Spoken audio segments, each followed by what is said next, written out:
Welcome back to the Real Estate Rat Pack Radio Show with Chris, Joe, and Rob.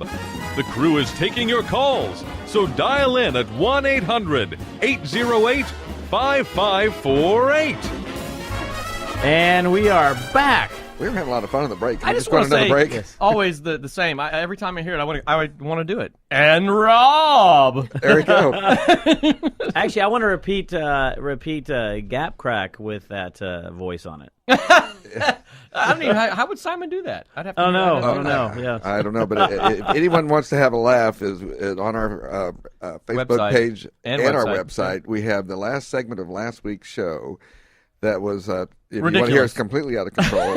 Yes. We're trying to stay calm and collective today. But, slap cracks, right. But, if you do want to call us, by the way, we are a live show. You can call us at 800-808-5548. Ask these beautiful ladies any questions you have in regards to real estate, building a new home, about Bamboo Realty, about what's going on with Keller Williams. And I wanted to sort of come back after the break and talk a little bit more about rental. One of the things that we're seeing, and one of the things that, in fact, this came about last year, is that you had a lot of executives that were coming back in town, and you actually had a lot of the oil and gas reloads saying, we're not going to pay for you to buy a home right now. We're going to get you into a corporate lease. And we saw a lot of that, for the past couple of years because of the downturn in the market. They were taking these big hits a long time ago and sometimes selling the properties. We've really recovered, obviously from a Houston perspective. We've really seen an increase in sales prices. But we've also seen a very steady and strong rental market. We've also seen rental rates go up. Can one of y'all talk to me about that? Yeah, sure. So rental rates have been increasing since about, through all time. Really, Houston's only seen 1 year of decline in the past 25 years. Oh, wow. And that was a slight dip in 2009.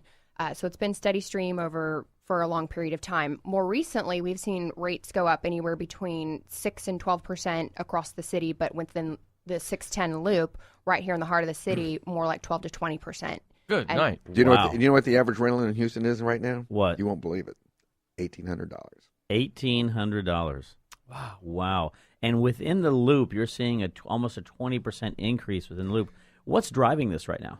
Demand is driving it. There was a shortage of building going on for a period of time after the Wall Street bust, and people were not getting financing for homes. Well, builders were also not getting financing for their multifamily projects. So you went 2009, 10, and 11 with very few multifamily buildings opening, and then finally we're starting to get more increase and more building starts in the multifamily area. So there's over 40 under construction right now inside the loop. You drive around, you'll see them on every street corner.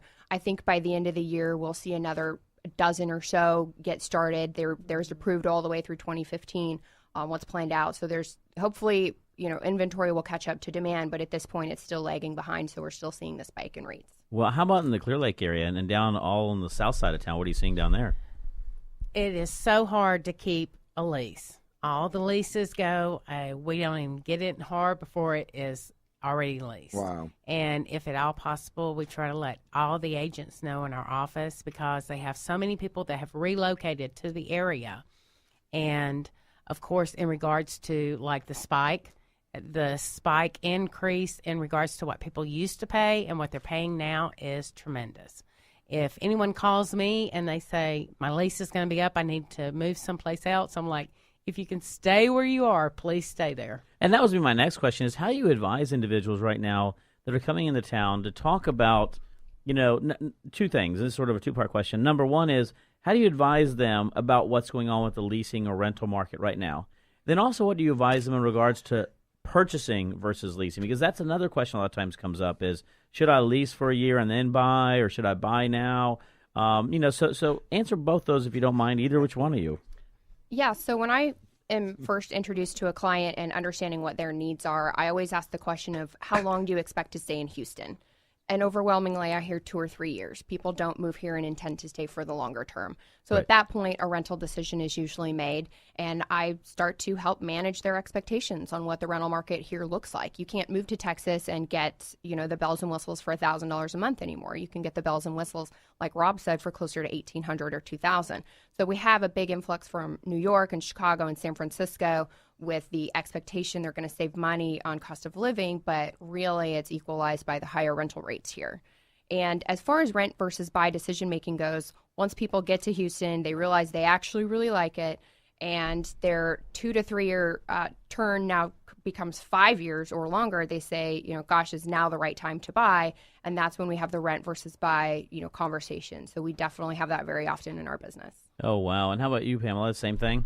Well, I've had quite a few people that either are moving from Los Angeles, a lot of people from the California area, and then some that move in from Louisiana. Well, you're looking at two different perspectives there. And what happens is the people that come in from L.A. and they are looking like, okay, we want to lease. Then they decide, no, we want to buy. But the tax rate here is so much higher on the property. And they're very surprised because $1 million home in Los Angeles is at 1.2%. 1.2. And But they here, do pay income a tax. $500,000 home is at 3.5%. So they're, they really like the idea that they're getting a newer home, but they're a little concerned over our tax rate. And when they come in, they decide, okay, well, maybe we're going to lease before we purchase to figure out what area. Because someone may start off in the Houston Loop, decide that they would prefer to be closer to the water, or vice versa. We actually have a phone call right now. We have an individual on the line. His name is Alan. Alan, how are you doing? Hey, how y'all doing, guys? I got a question about Walker County, New Waverly area. Is that going to be a prospective corridor in the near future, say 5 to 10 years? Walker County, is it going to be a prospective corridor in the next 5 to 10 years? Yes, sir. All right. Well, based upon the information that I have read recently, yes, it should be. Okay. Now, right now, would I like the country. I'm not a city boy or nothing like that. I love the country. Right. Is it the land value? Because I'm guessing they're going to build like they did Conroe. They just go in there and swarm everything and build up all around 45. I'm guessing 5 to 10 years, because Willis is on the rise like that right now too. Exactly. New Waverly will probably be right behind it. It all depends on, the economics here. As long as we have the oil and gas and medical, yes, but then you also have to realize how far out do people actually want to drive to their job. Yes, ma'am. And more than likely in the area where you are or even further out, they're looking at that as a retirement area, or they're looking at it as a second home. Okay. All right. So the answer is, one of my favorite answers is it depends. It's definitely maybe.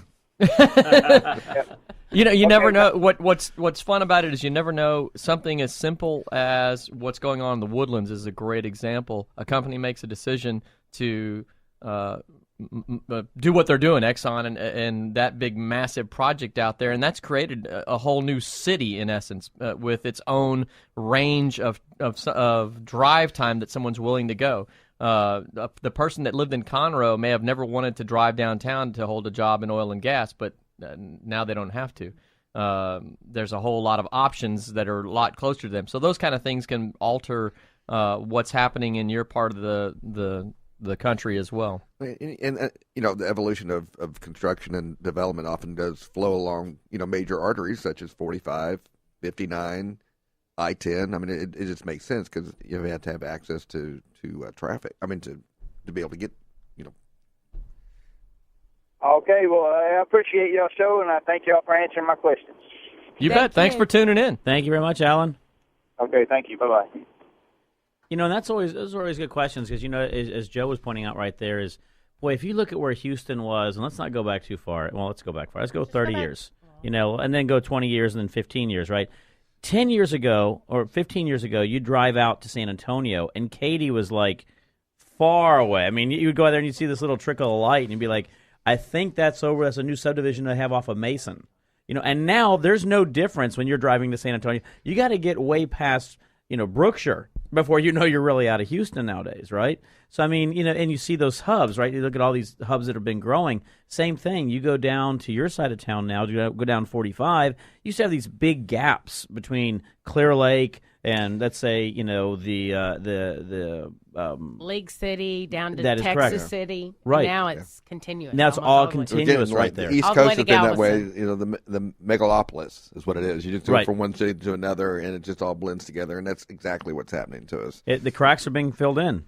The cracks are being filled in.